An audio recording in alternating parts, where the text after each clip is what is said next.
Irreecha hora Finfinnee fi hora Arsadee fulbaana 24 fi 25 bara 2018 wal duraa duubaan kabajamu simachuuf qophiin barbaachisu taasifamuu Biiroon Aadaa fi Turizimii Oromiyaa beeksise. Qophicha ilaalchisuun hooggantuun Biiroo Aadaa fi Turizimii Oromiyaa Aadde Jamiilaa Simbiruu miidiyaaf ibsa kennaniin ayyaanni irreecha bara kanaa dhaadannoo irreecha ol ka'iinsa biyyaaf jedhuun kan kabajamu ta'uu kaasanii biyyattiin bara milkaa'ina olaanaa itti galmeessitetti kabajama waan ta'eef adda taasisa jedhaniiru. Kallattii abbootiin gadaa fi haadholiin siinqee kaa'aniin hojii hojjetameen haaromsa aadaa taasifamaa jiruu fi malkaa itti irreeffatamu baroota darban gara naannoo 80 turan bara kana malkaawwan 256 haala sadarkaasaa eeggatee misoomuun saaqamuu danda'u himaniiru. Hojii kana milkeessuuf karoora of danda'een erga abbootiin gadaa labsanii karaa adda ta'een hojjetamaa ture. Kana keessatti tokko sosochii haaromsa aadaatiin malkaawwan irreeffannaa kana dura hanga bara darbeetti 86 turan bara kana sochii addaa xiyyeeffannaa addaa haaromsa aadaa irratti mootummaa fi uummanni bal'aan Oromoo taasiseen malkaan irreechaa 256 saaqamuu danda'ee jira. Kuni hojii hojjetameen abbootiin gadaa keen haadholiin siinqee dargaggoonni foolleen qeerroo fi qarreen Oromoo kan hojjetaniin waan dhufe malkaawwan saaquu qofa osoo hin ta'in malkaan irreechaa akka misoomu malkaan hora Finfinneetii fi Harsadee karaa adda ta'een sadarkaa isaa ka eeggate sadarkaa uummata Oromoo madaaluu danda'uun misoomee ayyaana irreechaa bara kanaa fi banaa ta'ee jira jechuudha. Kana gaheen abbootiin gadaas safuusaa akka eeggatu ijaarumsi sun duudhaa ganamaa iddoo irreeffannaa ganamaa irraa akka maquu hin dandeenye diizaayinii isaatirraa kaasee abbootiin gadaa haadholiin siinqee qooda keessatti kan fudhatan horri Finfinneetii fi Arsadeenis akkaataa kanaan misooma addaa bara kana qophii irreechaa fi taasifame keessa malkaawwan banuu qofa osoo hin taane malkaawwan saaqaman kun karaa addaatiin sadarkaa isaaf malu eeggatee akka misoomu taasifamee jira. Ayyaanni irreechaa bara kana haala hawwattummaan isaa dabalee fi ho'aa ta'een akka gaariitti akka kabajamuuf mariin uummata bal'aa waliin taasifamuus himaniiru. Mariin uummataa kun waan inni irratti kaayyeeffatu ayyaanni kun duudhaa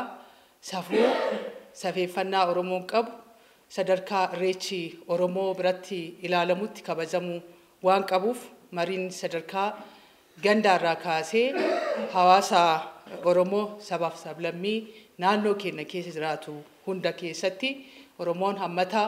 Oromoon jaallata irreecha safuu irreechaa keessatti Oromoo saba biraa jedhamee alagoomsuun kan hin jirree fi hammattummaadhaan kan deemamu waan ta'eef mariin babal'aan geggeeffamaati kan ture ta'uu isaati. Marii kanaan tokko murtiiwwan marii kana keessatti qabatamee fi abbootiin gadaas kallattii jedhanii kaayaa kan turan safuun eegamee malkaatti gaafa deemamu dursa abbootiin gadaa haadholiin siinqee namoonni gurguddaan dursa argatanii akkaataa isaaniif maluun tartiiba sanaan irreeffatamuu akka qabuu fi duudhaan safuun safeeffannaan jennu qabatamatti achitti argisiisuun nurra jiraata kan jedhu marii babal'aa taasifamaa tureen kallattiin kun kan qabatamee jiru. Kanaaf uummanni gara irreechaatti horaawwan irreechaa yookaan malkaa irreechaatti dhufu hundinuu isa kana labsa abbootii gadaaf marii keessatti murteeffate qabatee garanatti dhufuun baay'ee barbaachisaadha. Dinagdee utubuu keessatti gahee olaanaa qabaachuu ibsanii baazaarii fi egzibiishinii magaalaa Finfinnee fi magaalota biroo keessatti geggeeffamaa turuus himaniiru. Hirmaattonni biyya keessaa fi alaa miliyoonotaan dhufan karaa adda ta'een simannaan addaa godinaalee fi aanaa keessa darban hundatti kan taasifamu ta'us Aadde Jamiilaan dubbataniiru. Hojiin simannaa keessumoota dhufan marii taasifameen yaa'iinsi turistii biyya alaas qophii jiruun hojiin miidiyaa fi kominikeeshinii guddaan hojjetamaa tureen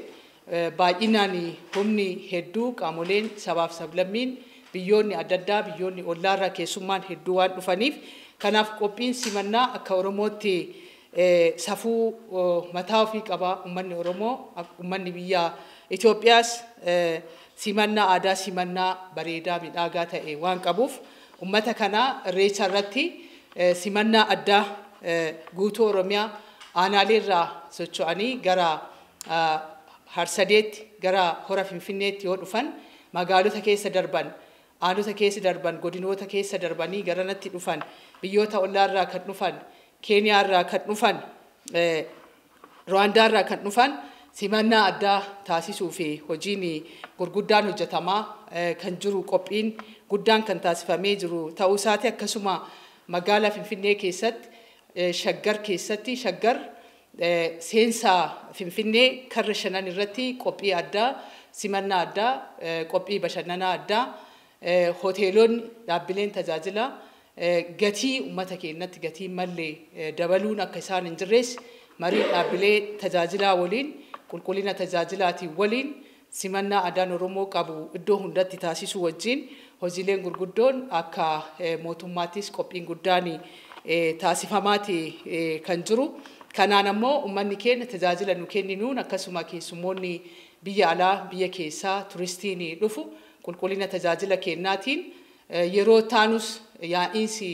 turistoota akka dabaluu danda'u. Inni kun immoo dhiibbaan dinagdee keenya irratti fiduu danda'u galtee guddaa qooda guddaa GDP biyyaa keessatti illee qaba waan ta'eef sadarkaa sanitti kenna tajaajila irratti dhaabbilee leenjii kennuun uffannaa isaaniitirraa kaasee safuu torbee irreechaa akkaataa itti fakkaachuu danda'u agarsiisuu kan qabanii akka qabaatan hojiin guddaan gama kanaan hojjetamaati qophiin